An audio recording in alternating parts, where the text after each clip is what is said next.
1913, Forest Hills was a village surrounded by thriving farms. On the corner of Austin Street stood a small grocery and butcher shop that had opened its doors in 1907. The Long Island Railroad station had just been completed in Station Square in 1912, and the Forest Hills Inn had first opened its doors to travelers journeying from the city to the beach communities of Long Island. In that year, Queens Boulevard was also being widened, and soon a trolley would begin to carry passengers from the open fields of Forest Hills to the Queensboro Bridge and across to Manhattan. A great mood of excitement was in the air as the streets of Forest Hills Gardens were being laid out and foundations were beginning to rise from Station Square up the terraces. From Askin Avenue, you could see all the way to Forest Park. The social fabric of the community was also beginning to take form. As families moved into their new homes, a community was born, and it was the women of the community who took on a determinative role in the development of that fledgling community. In the winter of 1912, they joined together to form a Mothers' Club. From this manifestation of interest and concern for important issues that would define the community emerged the Women's Club of Forest Hills. The Women's Club held its first meeting on March 19, 1913. Informal gatherings were hosted at individual members' homes for an afternoon of sewing and tea. During the summer, plans for a more formalized organizational structure evolved, and the first slate of officers was approved. Meetings were moved to the church in the gardens. As the group grew, a constitution and organization based on the chapter plan was developed. The goal of the club was, quote, to serve the social, artistic, and intellectual interests of its members, to encourage movements for civic betterment, and to promote a generous public spirit in the community. And this has really continued to today. Membership increased rapidly, and by early spring, meetings were moved to the ballroom of the Forest Hills Inn. Tea was served for 25 cents a cup. The office of president was reluctantly accepted when other members agreed in exchange to do her mending.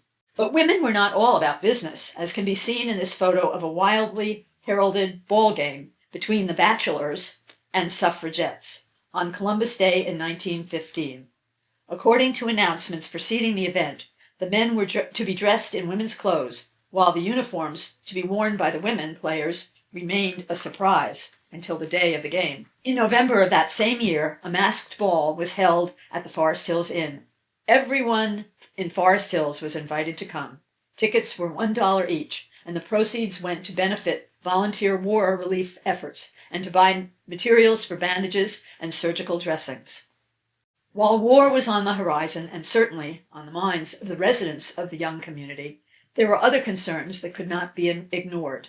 During the spring and summer of that same year, a health committee, with Dr. Julia Wygant Perry as chairman, launched a campaign against flies and mosquitoes. Placards in store windows urged the use of fly killers, and the cooperation of all was invited to destroy as many as possible of these attentive and unwelcome guests who were the featured players in this community theater program in Olivia Park. It was reported that the results of the anti-mosquito campaign that season were very gratifying. The Women's Club of Forest Hills continued to hold its meetings in the Forest Hills Inn, but interest in the community was growing to build a community house where community residents could gather and community groups could meet. A member of the Women's Club was quoted as saying, quote, somehow, do you know, the inn people are awfully nice, but you know the club needs a home of its own.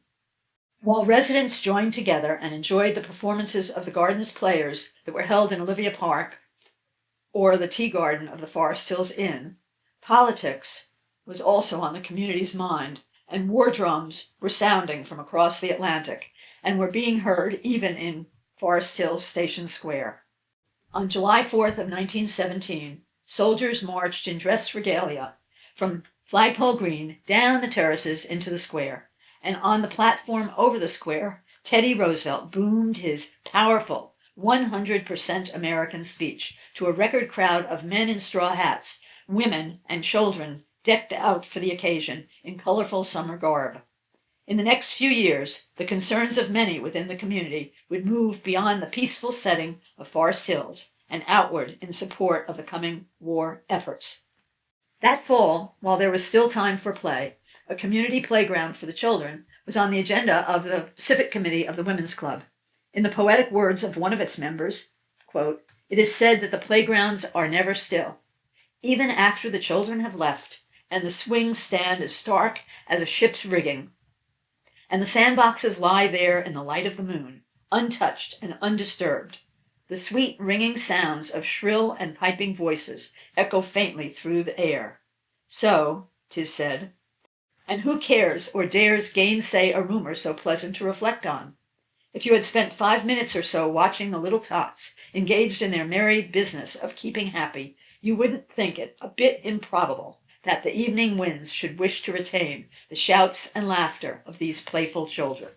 But the idea of a community playground also served a more practical role. Another Forest Hills mother described the value of a community playground as follows: "The children of advantage, the boys and girls of Forest Hills, need to learn the essential elements of fair play. By birth, through unusual opportunities of education, and because of the encouragement given them by their parents, much is expected of the children of a community like ours. The world has a right to look at them for leadership and for example. They will fall of a high mark set for them unless they, too, have learned democracy, justice, and fair play. The qualities of fine character are acquired and developed on a community playground where recreation is directed and supervised." At their October meeting in 1917, the Women's Club voted to discontinue their normal programs and to devote themselves in the coming year to Red Cross war relief work, service projects to benefit soldiers stationed at nearby Camp Mills, making or contributing knitted garments for soldiers of the Rainbow Division, and food conservation and planting of victory gardens through the garden chapter. All the members of the Women Club were asked to pledge themselves to at least one branch of this work, and all women of the community were asked to join the Women's Club in this effort. That fall, the community joined together to invite 1,200 men from the Rainbow Division to be guests of the community. The soldiers arrived on special trains from Camp Mills and were welcomed into 300 homes, each by their hostesses, who had opened their home to this community-wide demonstration of support. Community efforts, including particularly involvement in Red Cross war relief efforts, continued until the war's end, Armistice Day, November 11, 1918, when life could slowly return to normal routines and more routine community concerns.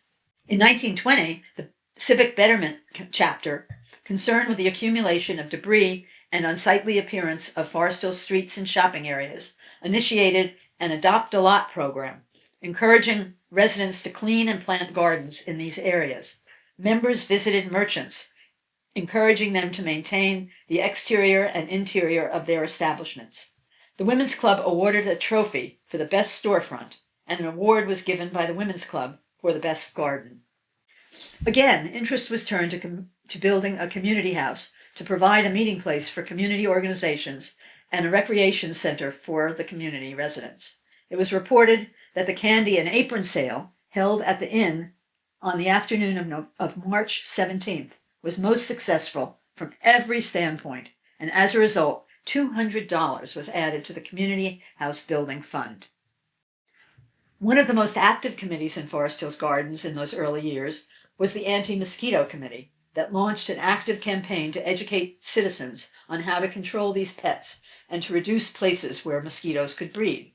In Olivia Park, the natural amphitheater below Deep Dean, on that 4th of July afternoon, a play was produced by the garden's players depicting big, frightening, and smaller, less fearful mosquitoes who threatened to consume the audience. The proximity of Flushing Meadows, just down the rise from Forest Hills, was probably a great threat to many a peaceful summer night's sleep for those viewing the drama, and made the fanciful production more real. Issues of morality engaged the women of Forest Hills as well. One speaker to Women's Club on the motion pictures was quoted as saying, quote, "After all, the responsibility of morals must rest with the parents. The movies are alluring and cheap." And the women of the Women's Club took on the problem head to head.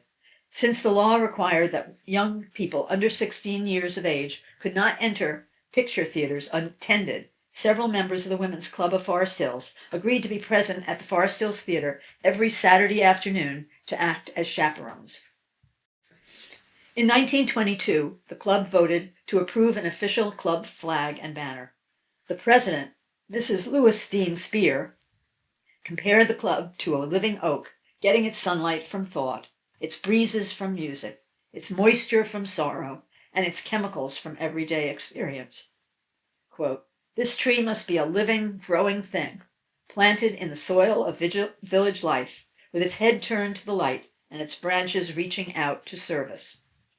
Mrs. Otto L. Graver presented the new banner designed by her husband, and it was accepted by Mrs. Spear, the retiring president. The banner contains an allegorical head of a woman of beauty and aspiration, and acorns and oak leaves to represent the strength of the club. An often vacant lot campaign, fostered by the Civic Committee of the Women's Club, enlisted the services of school children and the cooperation of residents in their campaign. Complaints from residents that the horses of tradespeople and ash collectors were damaging the grass and shrubbery in the parks were brought to the attention of the Civic Committee of the Women's Club. Over the summer, the Civic Committee of the Women's Club initiated formal inspections of the food stores in the community and reported that sanitary conditions had greatly improved and that the merchants were, quote, "trying to conform to the standards of the community." As part of the 4th of July celebration in 1922, a parade was added to the celebration, with the Pied Piper leading, followed by children dressed as sunbeams and fairies, by Uncle Sam and Columbia, and by the Audubon Society. One question asked was, quote, "Why was not the Civic Committee of the Women's Club represented by a group of girls with brooms and a group of boys with shovels? The Women's Club members are doing their part. Will others do theirs to keep the town in order?" Under the leadership of the Civic Committee, they have moved their attention from maintaining vacant lots and proper trash collection to attending to the unsightly appearance of the Long Island Railroad station platform, providing receptacles for use of commuters. The Audubon Society was also active in the community, and women and children waged a campaign to protect the feathered friends who made Forest Hills Gardens their home. At an assemblage of women at the 28th anniversary of the New York State Federation of Women's Club, the keynote speaker remarked, quote, "Women have come into their own. For many years considered not equal to men, they have quietly and peaceably and persistently organized, selected leaders, and demanded what was their right, and have been successful in achieving their demands. Behind their beauty stands a commitment and will that will prove a strong force in the life of this developing community." In 1923, the Forest Hills branch of the Corn Exchange Bank was opened on the corner of Austin Street and Continental Avenue, and it was reported that a special effort was made to attract women patrons. To this end, quarters for the ladies were provided in the new building, and a popular resident of Forest Hills for many years was employed to give all possible help, instruction, and advice to women depositors. In a feature in the Forest Hills Bulletin entitled "Old Timer Goes Shopping," it was claimed, quote, "Window shopping, that most delightful of feminine sports, no longer presupposes for the Forest Hills woman a trip to New York City. Our own Continental Avenue grows more and more alluring as new shops blossom out gaily along its short length." A program of the Women's Club in 1923 was entitled "Flapperism: Some Causes and Cures." A flapper was defined as a fashionable young woman intent on enjoying herself and flouting conventional standards of behavior.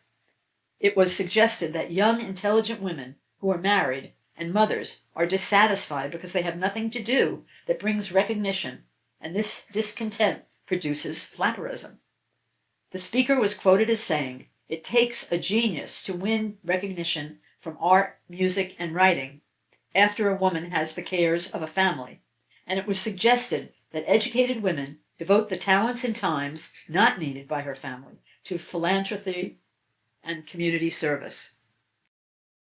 And to balance out the flapper in all of us, an editorial in the Forest Hills Bulletin entitled "They're Feminine After All" is quoted as saying, "The Women's Club helps to keep the town clean, As the readers of these columns know, the goblins, the civic committee members, and your conscience will get you if you let papers blow around or leave your ash can standing on the sidewalk after noon. The food store keepers know that the women have eagle eyes on them. Among its members are many serious minds, but this does not tell the whole tale.